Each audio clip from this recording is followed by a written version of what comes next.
This is FBG Jen. And FBG Kristen. And I'm FBG Margot, host and producer. You're listening to the podcast that will help you keep a lid on the junk in the trunk and inspire you to live a happy and confident life. Each episode, we chat with motivational experts and celebs and share our own candid adventures in being healthy. If you're looking for a podcast that's equal parts hilarious and enlightening, well then welcome to the Fit Bottomed Girls podcast. Inspire yourself, inspire others, and smell great naturally with Inspire Bath deodorant sprays and lotions. We use them, we love them, and we think you will too. So just go to inspirebath.com. Welcome back to the Fit Bottomed Girls podcast. This is FBG Margot, and on the line today, we have FBG Jen. Hey. And we have FBG Kristen. Hello. And Kristen, you and I were on this call today with Jax Mariash. She runs Stoked Coffee. She is an entrepreneur, but she's also an ultra runner and really more like an ultra runner. Can you tell us a little bit about her interview today? I thought she was fascinating. Yeah, she really was because, I mean, number one, she just is she's like a wonderful person to talk to. And, you know, somebody who I think we would all be like, yeah, totally. Let's grab a cup of coffee with you and talk and hang out. But yeah, I mean, when you say ultra marathoner, like that is legit because she not only does your standard, you know, quote unquote standard 50 miler, 100 miler, multi-day stage races where she's carrying everything she needs with her for the entire time. She goes all over the world to do these in the most incredible conditions. And, you know, if you're somebody who kind of just doesn't hang out with a lot of ultra runners, really what she does on a regular basis, it was really interesting to talk to her and learn more about what drives her, what keeps her going, how she gets past like the point of pain, the point of wanting to give up. I was really inspired when I got done with this, and not so inspired that I signed up for anything crazy and long, but you know, every time we talk to these people, it just plants a little extra seed. It does make you want to work a little harder, whatever you're doing, right? At whatever stage you are and what you're doing. At one point she says, and you're going to love this, Jen, she was on a race and it was in the desert. And she was like, why do my feet hurt? And she looked down and her sneakers were melting. Like it was that hot where she was. And she got blisters on her feet from it. And she had to run a couple of days later after that. And she does. It's astonishing. So she's just so fascinating, and I just loved this interview. See, when I thought that I ran a marathon and I lost a toenail, I thought that was legit. You thought we were badass. But... It is. It is though. But that's nothing compared to burning your sneakers, man. Like you're literally burning your. And that's okay. So that is one of the things that we actually talk about a little bit with her is this whole, you know, I mean, ultra running is like the new marathon because it really used to be, you know, 10 years ago, 15 years ago, like the marathoners were the crazy ones, right? Like you knew just a handful, maybe 20 years, but that wasn't something that just everybody was doing. And now, you know, if you're in kind of a fitness realm at all, you know, people who are doing marathons, almost certainly, you know, some long stuff. So I just think it's really interesting to see her take on, we talked a little bit about more and more people getting into like the sport, what that means for the competition. And, you know, she's got some great insight on that too. And she also runs her own company. So like I said, Stoked Coffee. And we talked coffee talk with her. I guess you can coffee talk. We had a little bit of talk about that. And she likes a good hot cup of caffeine or even cold sometimes before she goes on a run. Now, it's kind of a relatively new thing for her. And I just wanted to ask you guys, what do you think about, you know, something you eat or drink before you work out? Or do you nothing? Do you eat or drink nothing? I am, okay, so like before I just go out and run or like work out, I really don't mess with it too much. Like it might be like half a cup of coffee. If I've had too much, then it's like, okay, high digestion. But that with like half a protein bar or like a full, pretty good for my stomach. But a race or an event, then it's more like full cup of coffee, get up early enough so you can poop. And then also I like to do like banana and peanut butter because it really is satiating. I feel like it like really fills me up. And then, you know, the banana has lots of energy and it tastes good. So that's important too. Mm-hmm. Yeah, if I'm doing just like an early morning regular workout, then I will maybe grab a banana, but I kind of go by my hunger. Usually I just make sure that I get a good glass of water in. And if it's something that I'm doing for like, less than an hour, then I'm not usually too worried about it. But I'm also like, I'm not somebody who's crazy sensitive to my blood sugar dropping in a workout. I mean, to an extent. Of course, it slows me down and I'll feel kind of cruddy if that happens, but I'm not somebody who gets like lightheaded. Whereas I do know people who have that issue, and that's a whole different ball game. But yeah, same thing for me. Like before a race or something like that's a big deal, I do try to get up early and have enough time to like eat a little something more than I normally would and digest it, and make sure that it's not just sitting in the pit of my stomach. And then if I'm doing something for longer, if I'm going for an hour and a half or 2 hours or whatever, then I generally try to be pretty smart about, either having some goos or blocks or figs on hand, or, even like peanut butter. Although I've got to say, like this past weekend, I did a long run, which I haven't been doing a ton of lately, but it was great. And then I had just enough time between that and a yoga class that I really wanted to go to, where I wanted to eat something because I was starving. I'd run for like an hour, but it was a hot yoga class, so I didn't want to eat too much because I didn't want that coming up. And yeah, I made some bad choices, and there were a few kind of dicey moments there in the yoga. So I'm just going to say, like, even when it's not a serious workout, maybe plan ahead better than I do, because as delicious as a blueberry muffin is, it might not be the best like mid-workout. Not before hot yoga though. No. Yeah, so hot. So hot, so burpy. Yeah. I like for me, I like if I'm teaching in the morning, I really do like a good cup of coffee. It doesn't even need the full cup, but I just need to wake up and like, Jen, I got to go poop and stuff like that. And then if I'm really hungry, maybe I'll have like a boiled egg or something. And if it's an afternoon or evening teaching, I like a banana like an hour before, half an hour before. And that usually does the job for me. So we're all different, The banana is kind of a constant, though. We all seem to like bananas. Bananas are awesome. What would you do without bananas? I don't know. My neighbor, like an apple, you have the core. I don't know. And it's really cool to see what works for everybody, because I've been following a friend of mine who's training for her first marathon, and she's working with a coach, and she's been sharing some of the tips that she's learning because this is her first long distance event. And her coach doesn't have her eating before like a 10K, which I think is really interesting, because that is not, I would probably need a little something before that. But it's really working well for her, even though she was questioning it as well. So I think it's cool to like play around with what works for you and take note of how you feel. And, it's always smart to, if you're really getting serious, like talk to a coach, talk to a nutritionist who specializes in working with athletes. See if there's something else that you can try or something else you can do, because sometimes it's not like the amount, it's the type of food that you get and how you digest it and how you feel. Absolutely. I also feel like it kind of matters what you eat the night before and for like the days leading up before. Yeah. Like if I have a huge meal the night before, then I might wake up before work and be like, I just kind of need a couple bites of something just to get me through, and that's it, but not like a lot. Where other times, if I like had worked out the night before and then I'm getting up to do something in the morning, I can wake up and being ravenous and be like, okay, I need to eat like half a frittata. And that works out okay. If I eat a lot and late at night, I wake up in the morning starving for some reason. If I go to bed a little bit hungry, I wake up feeling normal. But if I go to bed with like a full stomach, for some weird reason, I wake up hungry, which is not good. That is interesting. Yeah, isn't that bizarre? So anyway, so let's get into this interview today with Jax. And you guys, if you like the show, be sure to subscribe wherever you get your podcasts. And if you get your podcast through Apple, iTunes, if you leave us a 5-star review, we will read it on the air. I am dangling that carrot to y'all. So please leave a review if you have a moment. And if you have any questions or comments, just send them to podcast@fitbottomgirls.com. And now let's get into our interview with Jax.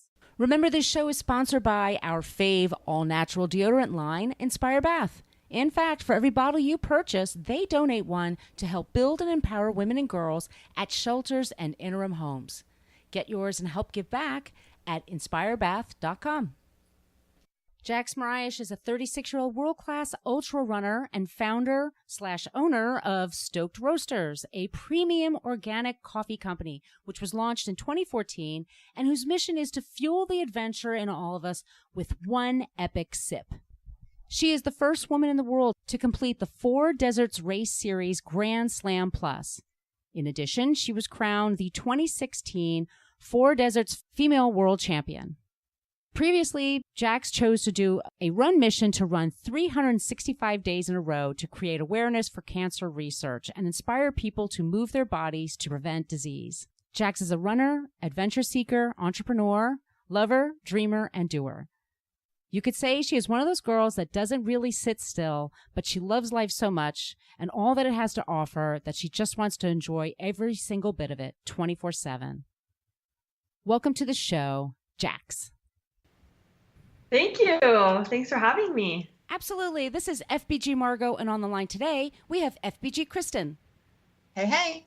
And I'm going to ask the first question. So, Jax, when you are not setting records as an ultra runner, you're running like 2 businesses right now. So how do you find time to train? You know, do you have tools that you use to stay organized and on track? Like, how do you do it? I actually do. There's this app called Clear that works really well. And it's an app that can be on all of your devices, and it's like a to-do list. But a lot of people say about me that I'm like, can't stop, won't stop. And I run this program daily of getting up around 4:45 a.m. and either just having a coffee and working until the sun rises, or depending on the time of year, just getting out for that first run. And then I just kind of go back and forth with either run, then work, then grab snacks in between on the go. And then usually it's either a second run or strength training, and then working until I pass out and doing it all over again. That is intense. Yeah, it's nuts. Yeah. And like spending time with friends too is really important. Yeah. Oh, I bet. Because I mean, well, I don't know. Maybe you do have a lot of friends who go out on your runs with you, but at your level, I would imagine that the people who can keep up with you are probably kind of few and far between. Yeah. Yeah. You know what's so funny is that through my athletic career, I have like a group of friends that I run with, but interestingly enough, most of my friends are not professional athletes, and we're more like going and getting a beer and hanging out, and they're like outdoor enthusiasts. So we're like hiking or doing something else together. But it has been interesting through my career that I tend to flock to a friendship circle that helps me actually have some balance with running. Oh, that makes good sense. Yeah. So let me ask, how did you get started with ultra running? You know, I started running when I was 5 years old and did local 5Ks and 10Ks and things like that. And then did that through high school, and then went on to was a professional triathlete and duathlete for a little bit. And then went back to road racing and fell in love and followed a guy out to Hood River. And in Boulder, Colorado, the running community was really stacked, and there were so many different track clubs, and road racing was really big. And then when I went to Hood River, it's more of like a kiting and windsurfing, mountain biking, road cycling community. And I think part of it's because running there is really hard. It's windy and hilly. And so through my time period there, I was like trying to find motivation to get out and run. And I was like, you know what? I've always wanted to do an ultra. I'm just going to go and train for one, and it'll motivate me to check out all the trails in the Pacific Northwest. And it'll motivate me to just even get on all the trails around town. And because I didn't really have a lot of running friends there, because folks just didn't really do it. And so I ended up training for a 50K and got second place in it. And I think from there I was really hooked. And then I started just going longer. And I think that's just typical of any ultramarathoner. They're like, okay, now I'll do a 50, now I'll do 100. And somehow through trying to get enough points to participate in this ultramarathon in France called Ultra Trail Mont Blanc, I ended up stumbling across a stage race. And that's how the stage race segment started. So I kind of stumbled in the first one very not knowing what I was getting myself into. Oh, that's amazing. So I have a follow-up question to that, because so you came into this and kind of stumbled into it, but you had a really strong running and athletic background. So like you knew how to train, you knew how to care for your body. Mm-hmm. And, I think because I'm a runner, but like not a runner like you're a runner, Mm-hmm. But I do think it's really cool that like trail running and ultras are becoming maybe not mainstream, but they're certainly becoming a lot more popular. They are. But I wonder if you have any concerns about seeing more casual runners who are like, oh yeah, I know somebody who did a 50 miler. I could do that. And kind of showing up and maybe not knowing what they're getting into, but also not knowing how to even prepare for that. Yeah. I think what's interesting, this probably even is an example of what I went through in that first stage race, is that you kind of don't know what you're getting yourself into, and you may go in with that mindset of, oh yeah, my friends have done it, I can do it.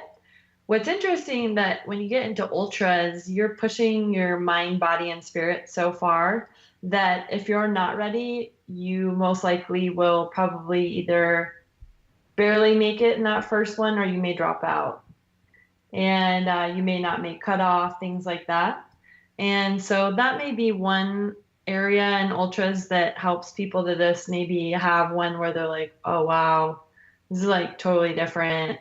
And they survive, or maybe they get to the first or second checkpoint and they don't make cutoff, and they're like, oh, wow, I need to learn how to train for something like this.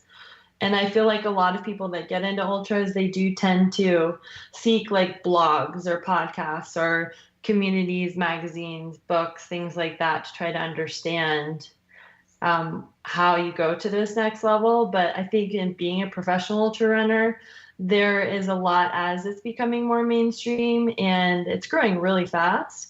How can we as professional athletes help in aiding folks to really understand what it's all about? And stage racing is like a whole nother category that's extreme ultra running that folks may stumble upon, and that's starting to grow a lot too, and more in the United States, a lot internationally.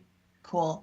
Can you also just talk a little bit about what stage racing is? Because I'm a little familiar with it, but really only because I have a friend who just did one and it kicked her ass, and she's one of the toughest girls I know. So, it's but really I don't think it's hard. super common. So what a stage race is, it's a self-supported ultramarathon, and they're typically 6 stages over 7 days. So for example, in the Four Deserts Race Series that I did, it'd be staged with like, let's say about a marathon a day for the first 4 days. And then on the 5th day, you would run a long stage, which is usually 50 miles. And then you'd have a rest day, and then a 10K to the finish. So some type of like mathematical combination like that over the 7 days, totaling 150 miles. The one I'm doing in a month is actually 170 miles. And then the other trick about it is that you're carrying everything that you need to survive on your back. So food, safety equipment, sleeping supplies, and then any required gear that they're making you tow along. So everything that you need as a human being to get through that distance, you have to put on your back. And then usually with stage racing, it's like undulated terrain where there's no trail usually. Like they literally are just like taking flags and putting it across the desert and saying, go that way. So the terrain, again, is also just like a lot of times very impossible. And so then each day you start at the same time, and then you run to the next camp, and then you stop, and then you'll start again the next day. So that's how they kind of keep it organized. And then you sleep usually, like in Morocco, it was just like a tarp over our head. That was our so-called tent. And then I'm curious. Yeah. Yeah, it's really hard. It will test your mind, body, and spirit like you've never imagined before, and you'll get thrown into adversity that you just never even thought was possible, and dropout rate's pretty high. And I think they're usually around like 20% or something like that. And you're put in scenarios where you could die. So it really throws a curveball in what is adversity and what are true crises when you come home. Yeah, I can imagine it gives you a lot of perspective when you come home. Like, For sure. Do you have like a better temperament, you think, now that you do this? Can you put up with more? Are you more think tolerant? I can. What do you think? I definitely think that just even like looking at what I used to think was a crisis or what I used to freak out about, I just kind of chill out through now. So I'm definitely, I feel like calmer and just more like overall mellow, not as high strung. And then it's interesting because you have this perspective now of what's a crisis and what's not. And then it's actually interesting because it affects your friendships, because you may have friends that just freak out about everything and like you may not relate as much to them anymore. So it can almost change your perspective of those around you as well, or in the work environment. So it's really interesting when you come back from those races. And you've been off the grid too for 7 days. You have no communication at all. And so even just entering back into media, social media, being on your phone, it all just is weird. Do you ever have do you have any nagging injuries that you're like dealing with? Because like these are such long distances and it's day after day. I mean, like, how do you handle injuries in this situation? That's a great question, actually. When I was in China during the 2016 project, my shoes melted, and I got blisters on the bottom of my feet. Wait, yeah. Wait, what? Let's hear more about this, please. That was just like a blip. See, this is the problem. I'm like, yeah, so I almost died in China. I puked 5 times and didn't want the race crew to know. Yeah, so they have what's called, the long march. So it was 130 degrees. And I was making history by being the second female to ever to be in second place, I guess, that day. So there was one guy ahead of me. And people were just suffering. And I just kept like shuffling along. And you're like barely running. Your heart rate's like 150, which is totally crazy. And I puked a few times, and I remember the race vehicle coming by, and like if you're like throwing up a lot, they could pull you out. And so I'm like wiping my throw up off my mouth before they can see. And they're like, "You're making history. Are you okay?" I'm like, "Oh yeah, totally great." And then I ran out of water between a couple checkpoints, and then all of a sudden I was like, "Oh my God, the bottom of my feet like really are burning." And I looked at the bottom of my shoes, and the bottom of the shoes had melted off. And so it was creating 2 little holes on my foot pads. So like every step you're on like 130 degrees sand, and you're just like running along like, ow, ow, ow, and you just have to like ignore that you are thirsty, ignore that that's going on, and almost play mind tricks on yourself. And I remember finishing that day and them like pulling off my socks, and it hurt so bad, and there were these huge blisters on either foot. And I still had to run 10K 2 days later. And so we popped them, and then 2 days later had to run with the same shoes and the same socks and get through that 10K. And I'm like literally profusely crying at the finish, and they're like, "Jax, why are you crying? You just won the female division by 11 and a half hours. And I'm like, "I'm in pain." So it's like, I know I should send you guys a photo, but it's just like literally, I mean, it's a suffer fest, and somehow you just buck up and you just deal with the crisis, and it's survival. God, I got blisters on my feet once from running on the beach here, not because it was like all that hot. I just did a little bit more, and I was such a baby about it for like the longest time. So yeah, I don't cut from the same stuff. So like mine, foot pads came off, and then I had 13 weeks until the next race, and so I had to figure that out. And so I kept taping them for a year, and then and now we're 2 years out, and I still have this callus formation under my foot that will get, if it gets hot, like from friction, it will start to hurt. And I'm like, seriously, like it's been 2 years. So I actually just went to the foot doctor because I have like the most aggressive race schedule coming up over the next 8 weeks. And we figured out a way to put like a foot pad in the insole that will actually kind of like take the friction off that area of my foot for now and let those calluses like really not be messed with. So that's kind of interesting. You know, you deal with some stuff like that. And then I think through that adventure in 2016, I did a bunch of races on top of that. And I've been suffering from a little bit of a fatigue issue.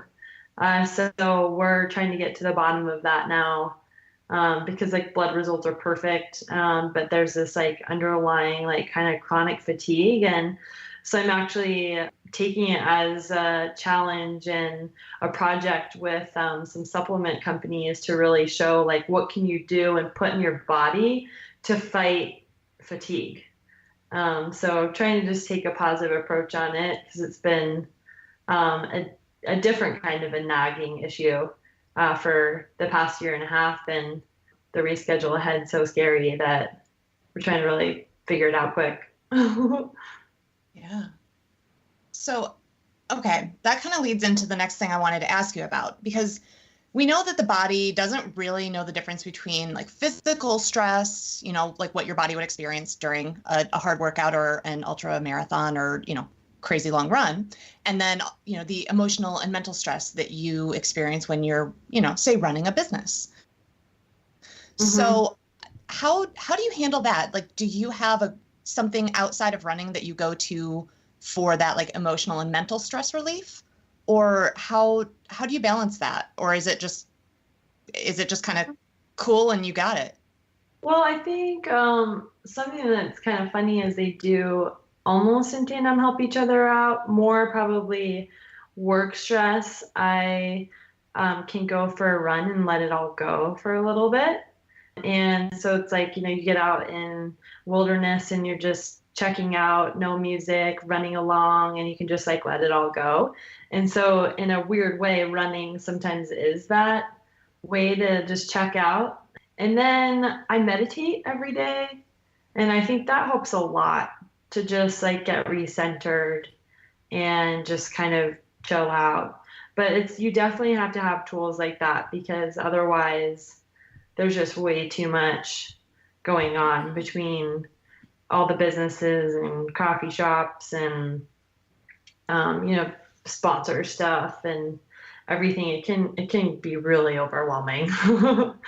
Yeah, no kidding. So talking about coffee, I think something you and I have in common is we both have a passion for coffee and had it at a very young age. I think it was like 11 or 12. I started having it and I have it every single day, no matter what. So what do you love most about coffee?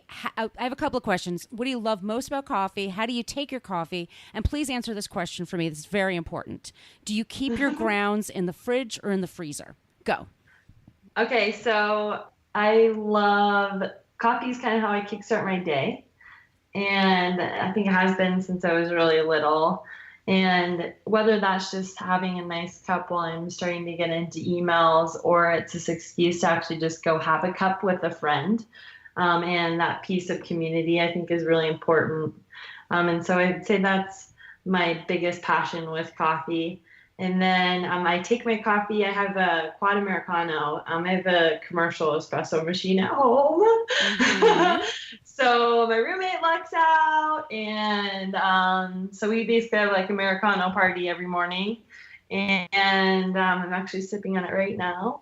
And then I forget what your last question was. The most important. Do you store in the fridge or the freezer? I've heard What was both. your last question? Can you hear me? Whether you keep your grounds in the fridge or the freezer. So you should keep it in neither. What? Yeah. So freezer, fridge, all that is kind of a myth. And so to keep your grounds fresh, I would actually keep them whole bean until you're ready to grind them, and use an airtight container. So the biggest thing with keeping coffee fresh is air becomes the enemy. So Airscape actually is a really great company. We sell their containers at Stoked, and it just allows you to keep pressing out all the air, and then just keep that in your cupboard or on your kitchen counter. So there isn't really any benefit to fridge or freezer. Oh, that's interesting. Okay, thank you. You just gotta get enough to drink it for the week and then get more. Okay. So, do you use coffee as like in your training or in races at all? Are you a believer in like having a cup before you run? Do you have some after? How do you feel about that? So for me, I tend to have a double shot Americano each morning before I get out on my run, and it just gives me that like little pep in my step. And that's what's something that's totally new and a motivator for me to get out of bed, because I've been like a little bit more tired. So it's kind of like it gets me out. I throw that Americano down, and then it helps me on the trails. And then I'm not like really big with like caffeinated products, I guess, like when I'm racing or anything. So it's more just been like a morning thing. I have a sponsor called Vogue Tab actually, and they have little natural tabs that you take that is almost like a cup of coffee. So I'll have that in like the nighttime in races, like a 100-mile race if it's dark. But other than that, it's really just to get me out of bed. Well, I know that nutrition is also a really important part of your training. So are there kind of like superfoods you always make sure to have on hand when you're training and competing? Yeah, it's funny that you asked that because I've been getting more and more into that as a portion of figuring out the fatigue issue that I'm going through. So Hana 1 is this botanical superfood supplement that I've been throwing in smoothies, and we're doing a project actually of seeing how it feels to take it every day and off of not doing it. Then I have like a lot of superfoods in like powder format that I'll throw in smoothies, like goji fruit, maca powder, all those different superfoods that you can just throw a teaspoon here and there, like I'm probably going to botch this, but ashwagandha is an Incan superfood that's really good.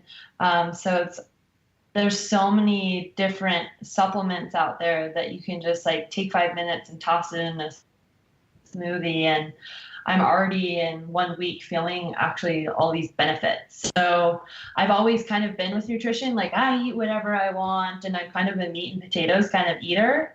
But all of a sudden I'm like, you know what? I'm going to experiment and like really see like what is all the hype about superfoods and how does it actually help your body out. And for me, it's like not so much that like I'm fighting to get like leaner. It's like I want to feel better. And it's already in a week making a significant difference to dive into all of these different superfoods and see the benefit, where it's not just calorie intake and outtake. You can get pretty scientific, and it could really help performance in life and in sport. So there is a lot of cool gear out there for trail and ultra runners. So I'm wondering if you have like certain items that you just won't head out for a long run without. Mm-hmm. And on the flip side, is there anything that you see people getting like all jazzed about that you think is just like super unnecessary? Because I know you want to have what you need, but you really only want to have what you need because you got to carry it. Yeah. Well, it's so funny because in the world of stage racing, you're thinking about every gram. Like I always compare it to when I was a triathlete. I felt like the personality of a triathlete, like very A-type, we're a little bit OCD, and we're like nitpicking apart our bike to make it super light. Yeah. So it's kind of the same thing with like stage racing in particular, where you literally are nitpicking everything that's going to go into that pack. Like you're cutting down your toothbrush, like you're cutting off straps of the backpack, like literally every gram you are meticulously thinking about how to get rid of it, so that you can make it around 7 kilos to start, which I think is like 15 pounds or so.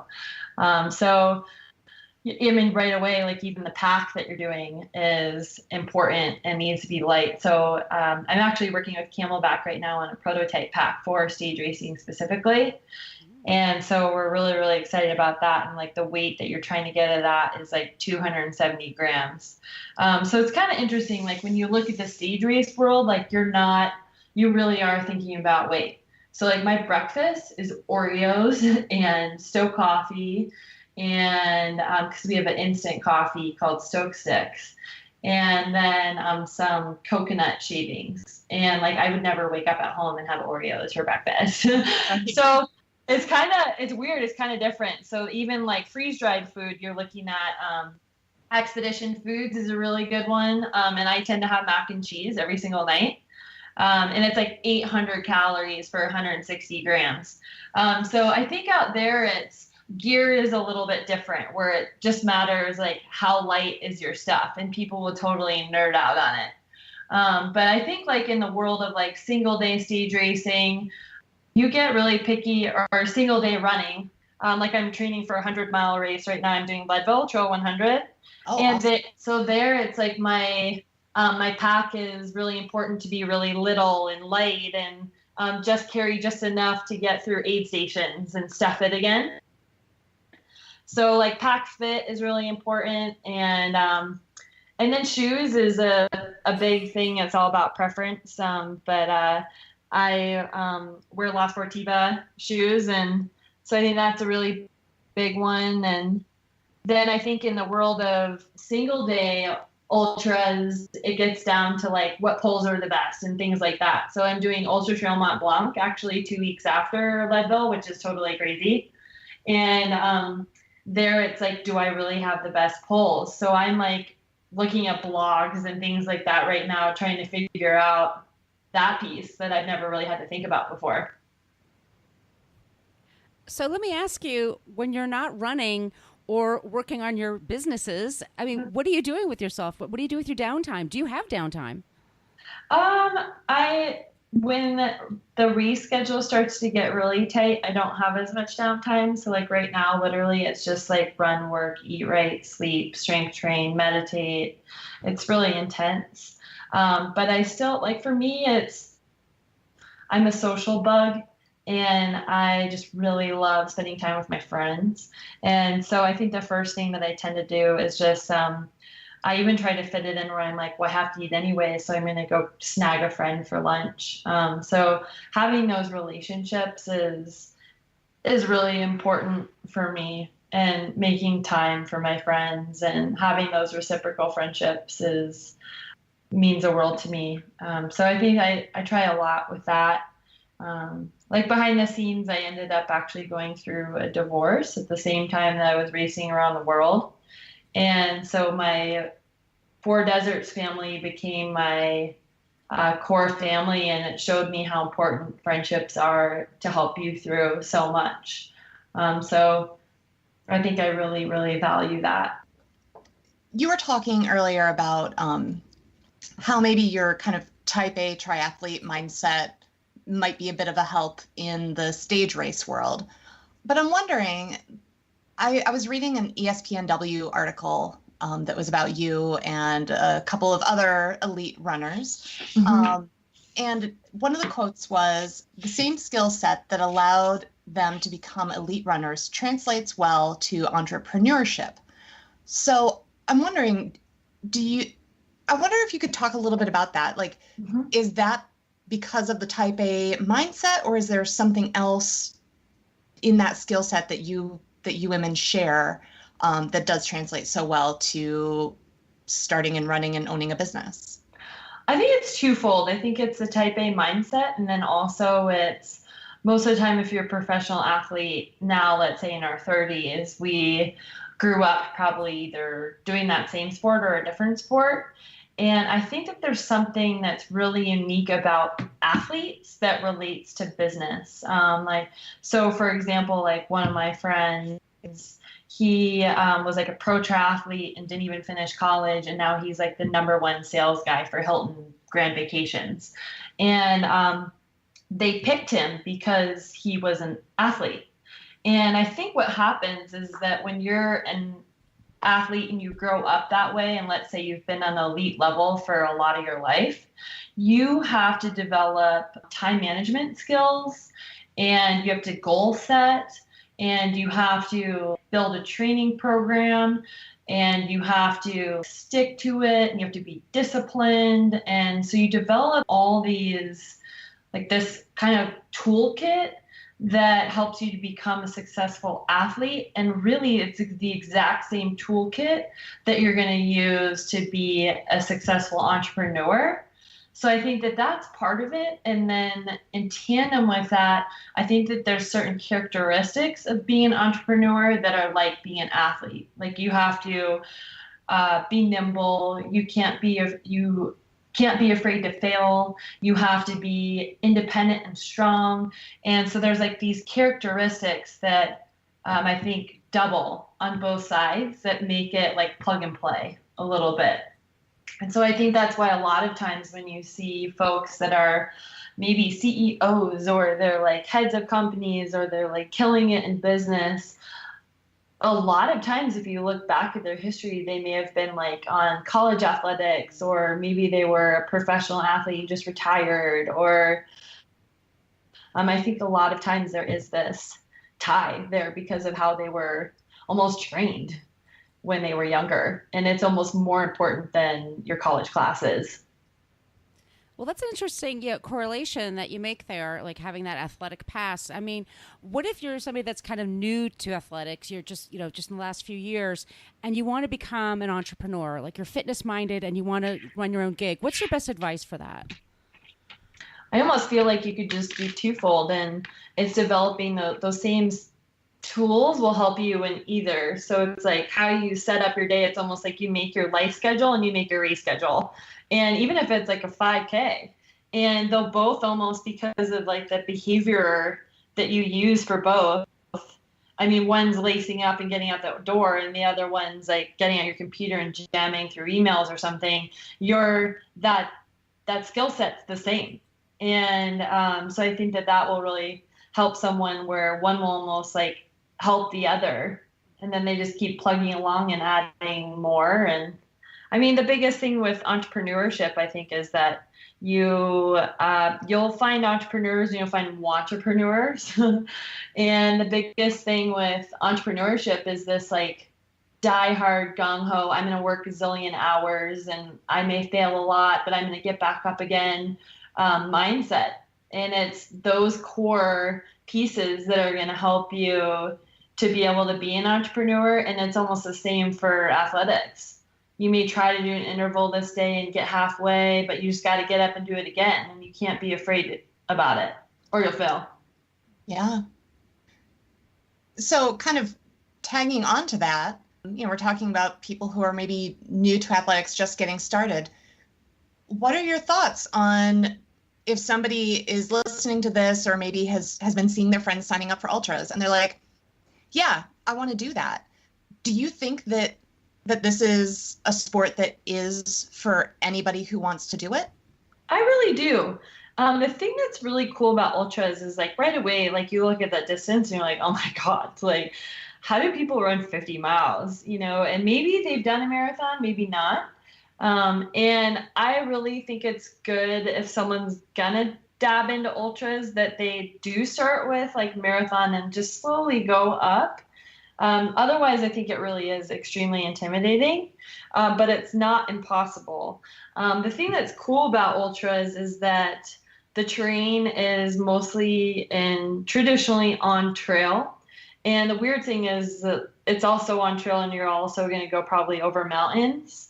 And so there's a lot of vertical gain usually compared to, let's say, like a road race.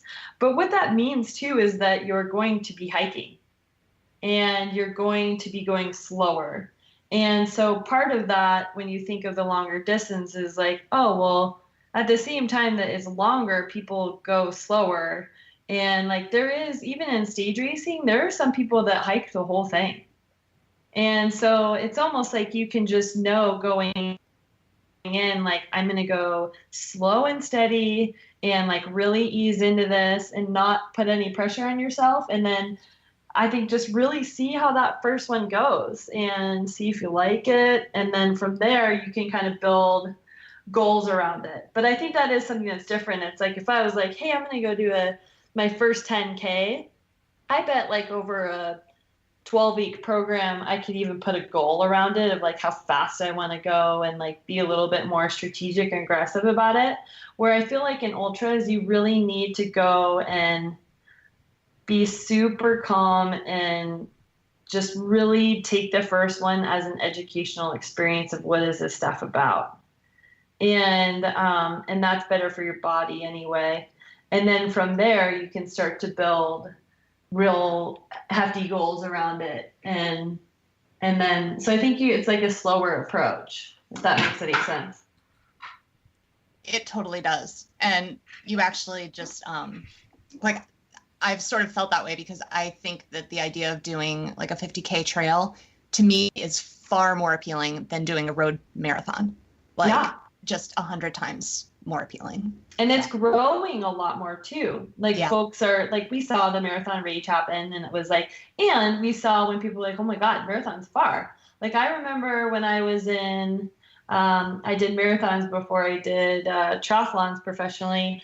And it was like, you can do like 2 a year or something. And I'm like, whoa, that's like a lot. And now I use them as training races, which is totally crazy. And I'm like, I think last year I did 4 or something. And I did 5 50-mile races. Like it was totally nuts. And so I think that it's, and that's just as we've seen how human beings can like test that limit. And more people are like, a marathon's just like whatever, now it's like 50Ks and more people want it to be more adventurous and get out on trail, and trail running as a whole, I think, is growing more. But what freaks me out is that I'm doing 100-mile race, 2 weeks off, 100-mile race, 3 weeks off, stage race. So that's just kind of nuts. Like that's not normal. And now you look at the only thing that helps me to stay a little bit normal is one of my friends is doing 3 200-mile races. Holy, oh my God. So it's like called, I forget what they call it. It's like the Triple Crown or something. And it's, there's a Moab 240, so 240 miles. And then there's a race before that. So it's like each month for 3 months in a row, my buddy is like doing all 3. And I'm like, that's the only thing that keeps me like somehow my crazy meter. I'm like, it's fine. I'm doing 100-mile, 2 weeks, 100-mile, 2 week stage race. No problem. And so I don't know, like all of a sudden it's like, is 100 miles not enough? Like now we're doing 200, like now we're doing 240. Like I don't even, and somebody wants to create a 500-mile race. So now I'm like, okay, where's the threshold? Like let's bring it back down. Like I don't want to have to like be subject to go that far. And I think you find your independent threshold, but also like as like a running community, it's like, okay, what are we doing? Zero down. Well, is there anything else out there that you want to try other than running? Do you have any other fitness goals? Yeah, I mean, so that's something that's really interesting, I think, about me, and it's been seen too in my athletic career. I remember one time I did this like article about burnout, and I was reading the article about my own self, and I was like, oh wow, I like jump around, like because I did running, and I went to triathlon, and I went back to running, and sometimes I'm like, should I do like biathlon or pentathlon or like.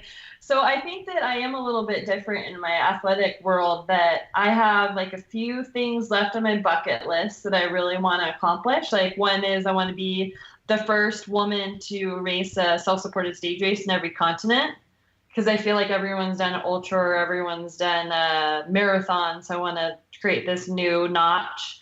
And then there's certain single day 100-mile races that I really want to do. And that's why I'm doing Leadville and UTMB 2 weeks apart. But beyond that, I think there's like by 2019, I'll have accomplished all my bucket list items in the 100-mile stage race world, maybe 2020. And then I think I do want to find something else, because I think that's important. Like, I think it's important for your identity and for your well-being in mind, body, and spirit to kind of explore different things. And I've gotten a little bit into ski mountaineering, which is super fun. But I don't know. I think a human should explore and tap into different stuff, and then go and be really bad at it at first, and climb back up again and see what you can do. I think it's good for your mind and for your soul. I love that.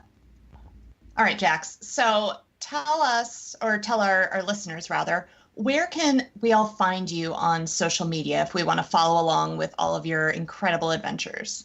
So the best place is Instagram at Jax Mariash. And then I'll usually post my stage racing blogs on wonderwomanjax.com. So those are kind of fun for readers to see what it's like out there. So I'll always post, I think, for the whole Grand Slam Plus journey I did every day. So that's a fun spot too. And where can they get your coffee? StokedRoasters.com. So we ship online worldwide. Awesome. And we're all about getting you to have a nice cup of coffee and get outside. Excellent. So we do have actually one more question, if you don't mind. Sure. Okay, great. This is our favorite question. We ask everybody this question. It's the last question for every show. Jax, what was the last song you listened to before you did this podcast interview? Bob Marley, No Woman, No Cry. Nice. Oh, I love it. Yeah. I was like, wait, what was I listening to in my car? Because that was the last time I had music on. Which is so funny because I've been so scared about not getting this passport that I've been like, okay, I can't have music on until the UPS guy comes. And because usually, like, my friends are like, wow, you always have music playing. And I'm like, I know, it's so great. That's funny. Awesome. I was just saying, Jax, you have the best laugh. Oh, thank you. I love it. I get it from my dad. He laughs and then I laugh, and then we just laugh because we're laughing, and we think each other's laughs are so funny. Thank you so much for being on the show today. It was so educational, and you are such an inspiration and a badass. Well, thank you. Super fun chatting. Love this show? Tell us why in a 5-star review on iTunes, and we'll read it on the air. Also, make sure you are a subscriber. If you want to reach out to say hi or have a question about a recent episode, yay, well, feel free to email us at podcast@fitbottomgirls.com. And if this podcast jives perfectly with your brand, consider sponsoring the show. Get more info by emailing advertising@fitbottomgirls.com. Find all kinds of Fit Bottom goodness online and on social media at Fit Bottom Girls, Fit Bottom Mamas, Fit Bottom Eats, and Fit Bottom Zen. And if books and movies are your thing, check out the other podcast I co-host called Book versus Movie, which you can find anywhere where you search for podcasts. Thanks for listening.